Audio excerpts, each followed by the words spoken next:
Alrighty, thank you for joining me, everyone. My name is Ethan Righto. I'm a technical marketing manager here at Desktop Metal, and today we're going to be talking about additive manufacturing versus metal injection molding.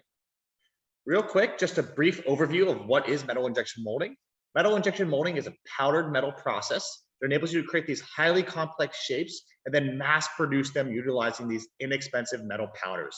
You can see on the right here, we're using a wide variety of part sizes, from everything from very small to very to some medium-sized parts. It has widely accepted and validated standards, ASTM and ISO standards, and it's used across a broad variety of different industries and metals, everything from stainless steels to even titanium and copper materials. Of course, with all traditional manufacturing methods, there are some challenges in this industry, and most of these challenges come around the extensive tooling costs. You need these very expensive molds that generally are costing you $10 to even $100,000 per mold for each different geometry you want to make. With those molds comes this 8 to 20 week lead time. They take some highly skilled, dedicated operators to produce these molds. That's going to require a lot of work, a very long lead time, and of course, a very high part cost. Of course, because we're investing lots of money into these molds, we're only really using metal injection molding for very high volumes of parts because we need to amortize these tooling costs. We need to amortize our tens of thousands, hundreds of thousands, even millions of parts over that entire mold cost. Of course, since we've also invested in that mold, our part design is going to be relatively locked. We don't want to make any changes to that geometry because if we make a change to that geometry, we're going to have to make a change to our mold. We're going to have to invest more money and more time into that part. So looking at metal injection molding, as we already talked about, long lead times, 8 to 20 weeks to get up and running, large non-reoccurring engineering costs in both the design of the tooling as well as the fabrication. You need these highly skilled, dedicated operators to design the molds. It's a very industrial process. Most companies do not do metal injection molding in their own facilities. They have to send it out to an external vendor. And one thing we'll talk a little bit about today is there's quite a few geometry limitations on your parts because of just the constraints of what can actually be molded. So what's the result of this? You're seeing months to bring up a production line. From when your part design is complete to when it can actually start being produced, generally you're seeing months, and that's due to that tooling creation. You're seeing a lot less design iteration and customization because once you've designed your part, you're really locked into your tool that you're going to manufacture. You really don't want to make any changes because then you'd have to make changes to your mold. You're often sacrificing design optimization for ease of manufacturing. I like to say you're kind of bending to the will of your manufacturing method. You're far more concerned about how can my part be molded easily than you are about, is this the optimized geometry for the application? And as I already mentioned, this need to really only produce in high quantities because you're looking to amortize that mold cost. And well, today we're talking about metal injection molding. These challenges and results are really true for almost all traditional manufacturing methods, whether you talk about casting, machining, forging, stamping, or sheet metal applications. We really see these same challenges and these same results. Of course, we're not just here today to complain about challenges of traditional manufacturing. We're here to look for solutions. And today we're going to be looking at two major themes. We're going to be looking at metal 3D printing as a complement to metal injection molding and metal 3D printing as a replacement to metal injection molding.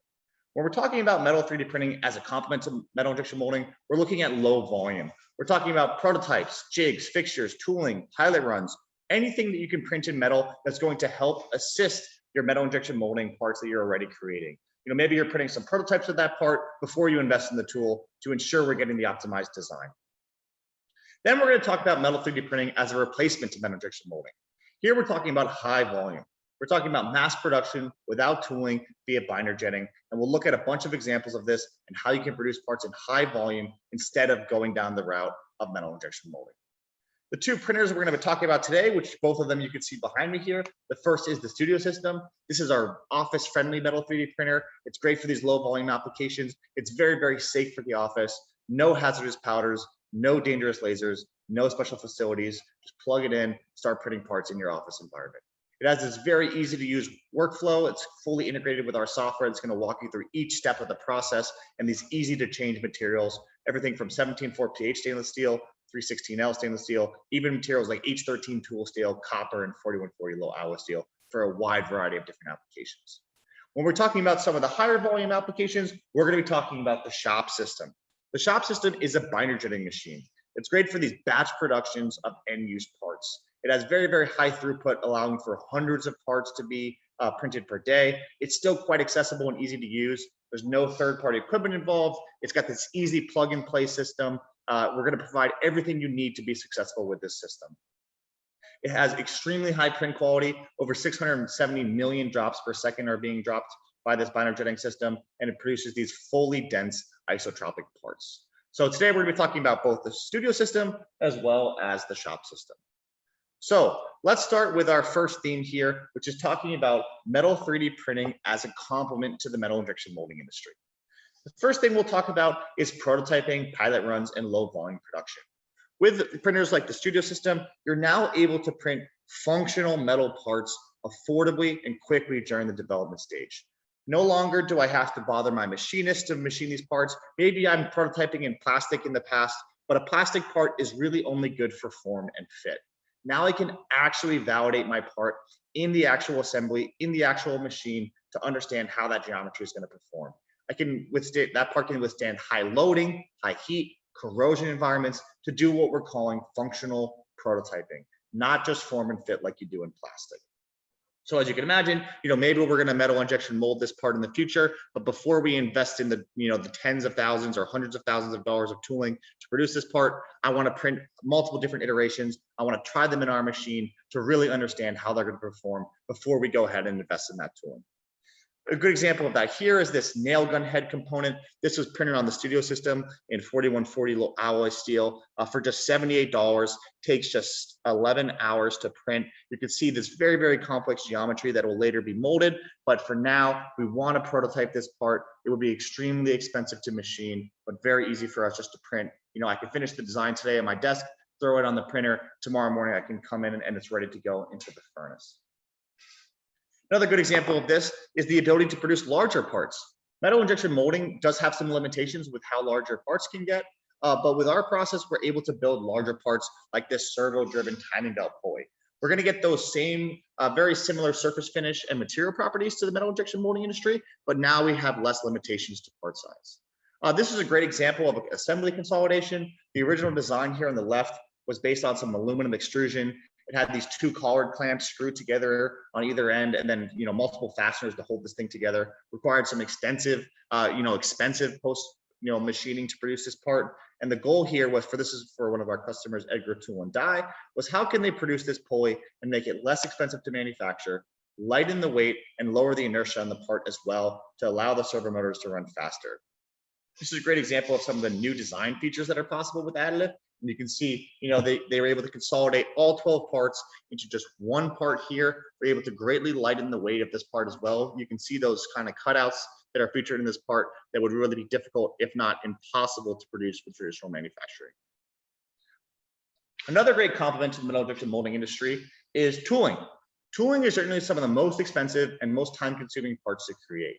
It's almost always produced in low volume. These parts can be highly complex and sometimes can be very, very difficult to machine because they're using these very, very difficult hard steels, such as a tool steel, which, while they offer great benefits for being very, very hard, they are very, very difficult to machine and very, very expensive to machine.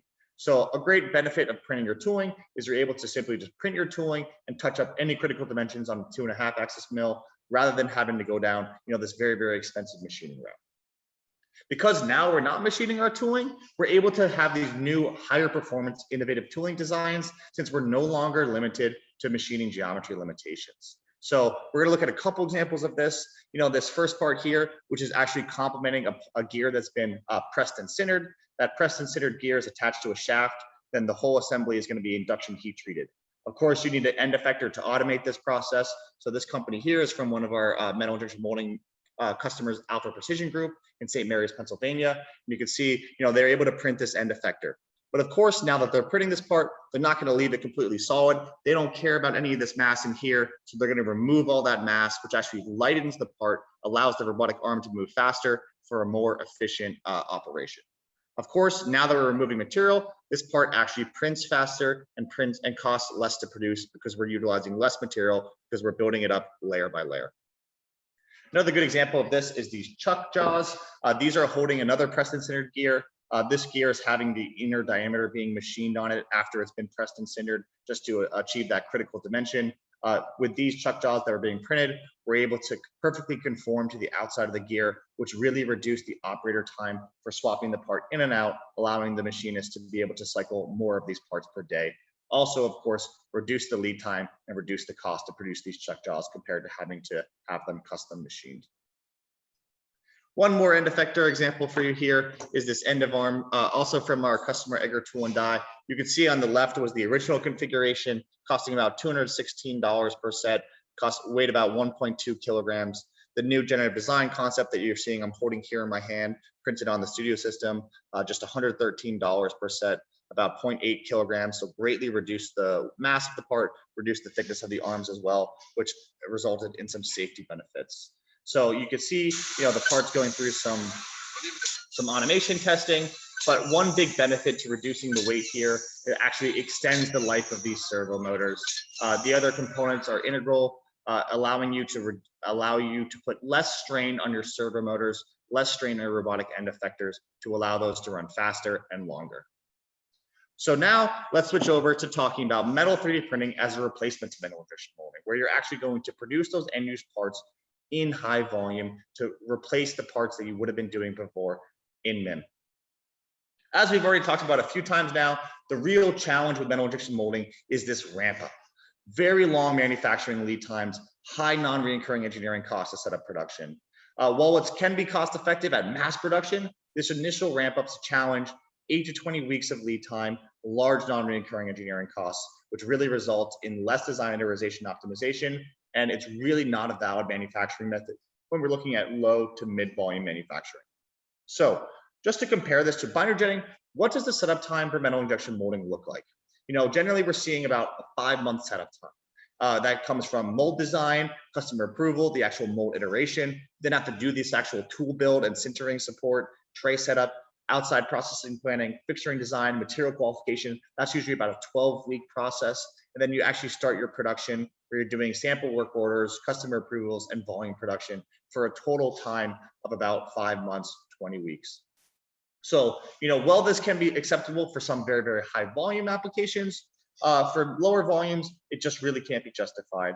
And it really locks you into a design where you can't be agile. Because of course, what happens now if the design changes? We have to go back to the beginning here. We have to go back to the mold design. We have to go back to the tool build, and all of this process has to repeat, adding significant cost and lead time to the production. So how does binder jetting compare to this process? Binder jetting, well, it's not, a 1-hour process. We're talking weeks rather than months. In the first day that your part is finished, you may need to do some support design and a build prep, but the same day that the design is finished on your part, you can start printing that part. You're then generally going to do, a pilot production, whether that's a pilot print. You're going to sinter and depowder those parts to get your final geometries, and then you're going to send them to your customer to get the approval. Maybe you print 5 or 10 first to make sure that the geometry is exactly what the customer wants.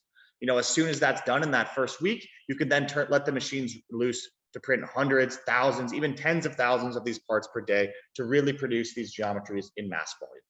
Of course, now what happens when the customer says, oh, I want to make some changes to my design? All I have to do is make some changes to my CAD model, make a couple of changes to my support design and build prep, and I'm ready to run hundreds or thousands of these geometries a day. Real big benefit here with binder jetting is we're now able to do mass production without tooling. Any of these geometries on the screen here have all been printed without the need for any tooling, just simply had a digital file loaded on the printer. In a few days, our parts are ready to go. Binder jetting has really emerged as a key technology for mass production. It has this extremely high throughput thanks to these area-wide raster-based printing methods where we're covering the entire print bed in a layer in just a few seconds. We're utilizing these same low-cost materials from the metal injection molding industry with a broad different range of materials as well as suppliers. You're getting isotropic material properties thanks to these sintering processes. It's a very scalable process because we can use these very large build boxes for large parts as well as many parts. And of course, very, very low waste because we're using reusable materials. Anything that's not printed can be recycled and printed again. So looking at a few different production scenarios here, you can see very, very agile process. On the left, you can see many different designs all mixed together into one build box where we can print all those parts overnight, where I want to print 10, 20, even 30 different geometries all at once. I can do batch production where I'm mixing and matching, a few different geometries, but still getting quite high throughput. And then I can do true mid-volume to high volume manufacturing where I pack the build box with as many parts as possible and really run that with thousands of parts. A quick example here, this is a shower spindle. It's a, consumer product, of course, used to connect to your hot and cold water handles to regulate the temperature. You can see here, this is a shop system build volume. We could produce this part for just $5.31, can build over 779 of these parts per build, almost about 5,000 of these parts per week. So hopefully you're seeing, with the shop system, we're really driving that cost down and that that throughput up to be competitive with metal injection molding for the opportunity to replace it. Another example here is this oil pump sprocket. You can see that spline in the middle, some of that great detail offered by binder jetting. Again, this is used in a pump for pumping viscous oil and gas fluids, but you can see just $4.74 per part, over 1,700 parts per build, over 10,000 parts per week. So really dropping that cost low and really cranking that throughput up. 3D printing also opens up the possibility for great new design freedoms because we're not limited to the same limitations of metal injection molding or other traditional manufacturing operations. For example, you can see this pedal here. On the left, you can see the original design, weighed about 1,300 grams, where it's really optimized for its manufacturing method more so than its application. You can see with additive, since we're building the part from the ground up, we can greatly redesign that part utilizing some generative design, some latticing structures to produce this new geometry that weighs less than half. And now what's so exciting about binder jetting is the cost is so low, the throughput is so high that these applications are not just for, some rocket ship that they're building one of or some very, very specific application, but now we can actually mass produce these parts. We're printing hundreds or thousands of these parts per day for everyday geometries, for end use parts, which is what's really, really exciting about binder jetting. It's bringing all these new design features to mass production, to mass volume, to everyday users like you and I. A good example of that here, you can see this lighting. This is a light fixture for an operating room. You can see that the original part was, a relatively simple design, designed to be cast or machined. But of course, when they needed a replacement part, we're now going to print that part. So we're going to ask ourselves, how can we optimize this part for printing? The first thing we looked at is, all of the mass that's in this part. Why is it that way? Just because it's cheaper to manufacture it that way, and it wouldn't be possible to manufacture it the way, we now have designed it. So of course, we're able to suck all that mass out of the part by using a lattice to greatly reduce the part. Not only does that reduce the weight of the part, but also reduce the cost to print this part because now we're using less material, less binder. It's going to actually be a cheaper part for us to produce while producing a highly optimized component. Another good example of that here is this lightweighted sensor holder. Of course, again, you can see it's been really, really latticed to produce all the weight out of this part, also reducing the cost of the part. And again, we're not just talking producing one of these for some special rocket ship. It's thousands of these per day we can now produce for actual high volume end use applications for everyday parts that you and I are going to be interacting with. So I bet you're asking yourself, that's great, but how do these parts actually perform? Can I actually utilize these parts in the same way that I would be other manufacturing methods, other materials that I'm using today?